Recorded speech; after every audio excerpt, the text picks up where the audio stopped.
Today in this video, we'll be talking about an elephant in the room in many Muslim marriages. A very huge elephant in the room.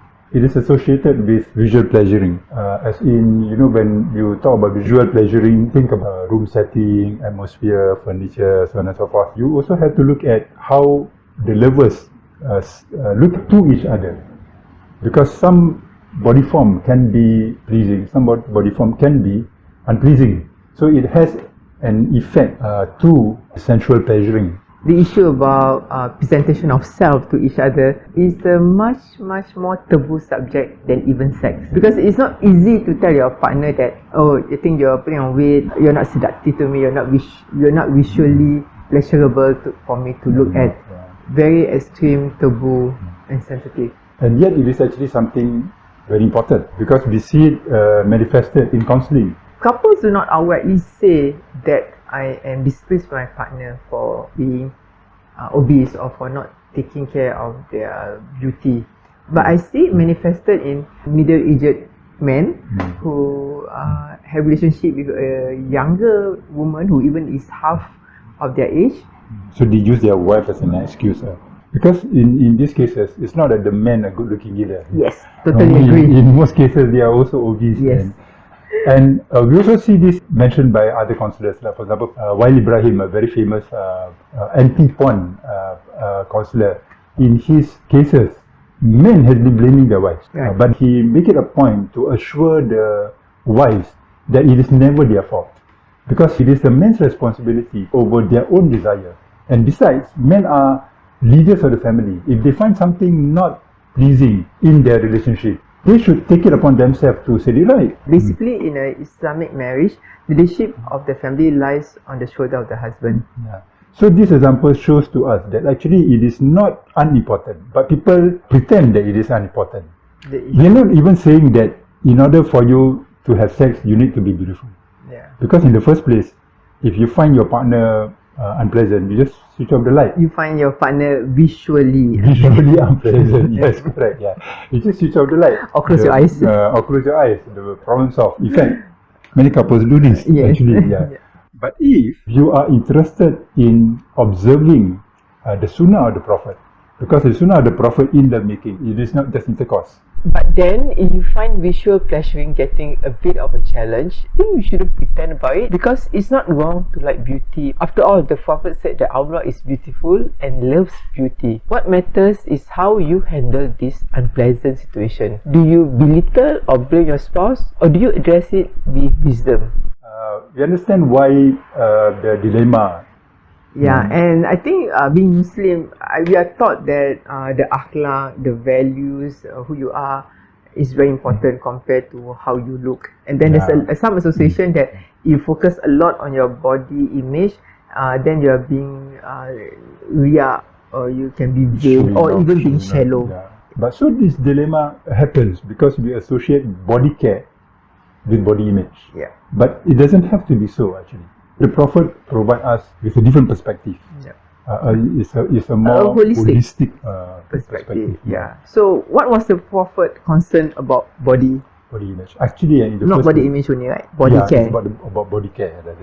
There's this one hadith that the Prophet was walking towards Sahaba, and the Sahaba came with a big belly, and he pointed to the belly and said, "If this was somewhere else, it would be better for you." Yeah. Another hadith explains why the Prophet was concerned about that belly fat. It's more got to do with overeating. A human being has never filled any vessel which is worse than his own belly. To me, this is reflecting on our current generation where overeating is the norm. In contrast, the Prophet actually has this idea that the human body does not need a lot in order to survive. Yeah. In the end, it has got to do with looking after your body, because it is your responsibility given to you by Allah subhanahu wa ta'ala. Like there is another hadith where the Prophet says, "Verily, your body has a right over you." So that's interesting. Yeah, we are taught, as Muslims, we are taught that our wealth through zakat is an amanah, our knowledge is an amanah, and we encourage to teach people. But we never look at our body our physical body as an amanah. But you think about it, it is really an amanah, because if we don't take care of it and we get sick, then we cannot carry all the good things we want to do. We can't even salat properly. We can't even salat properly. Yeah. So to sum up, there is one hadith where the Prophet said that in the day of judgment, actually, mankind will not be left away from the questioning spot until they were questioned on four things. Number one is the age that has been given to them. Number two, the wealth that has been given to them. Number three, the knowledge that has been given to them. And number four, the body that has been given to them, how they make use of it. So bottom line, body care comes with a bigger message about the body as an amanah that we have to maintain and that we be accountable for in the day after. But it has a relationship to intimacy, visual pleasuring, lovemaking, so on and so forth. Because there are positive spin-offs from looking after our amanah. Yep. Like for example, with a fitter body, you have a stronger libido, and you can even perform better as compared to a body that they are afflicted with illnesses like high blood pressure, diabetes, heart attack during sex. Yes, which happened. We heard about it. Yeah.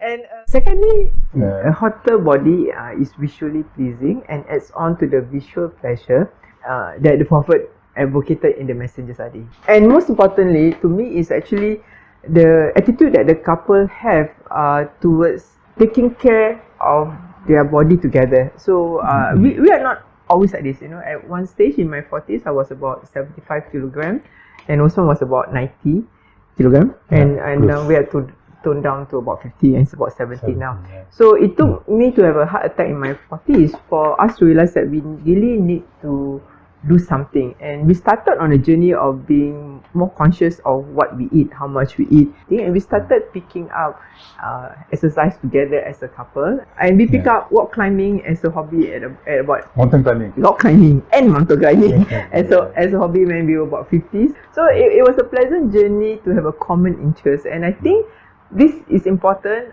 in the couple marriage life cycle, because by 40s, 50s, when the children are all grown up, it's quite easy to kind of slowly, unconsciously draw apart emotionally or socially if we don't put a conscious effort to do it as a family. So it also produces a conducive atmosphere for intimacy, romance, right. and lovemaking. Yeah. So if we change the question to, how does body care and body maintenance affect visual pleasuring during lovemaking? Then it becomes less of a taboo, and you can handle the elephant in the room together. And then you will find that the Prophet's bigger message of body amanah, health and fitness go hand in hand with his sunnah of visual pleasuring in lovemaking, which is what we are advocating here. This asks back to the sensual pleasuring.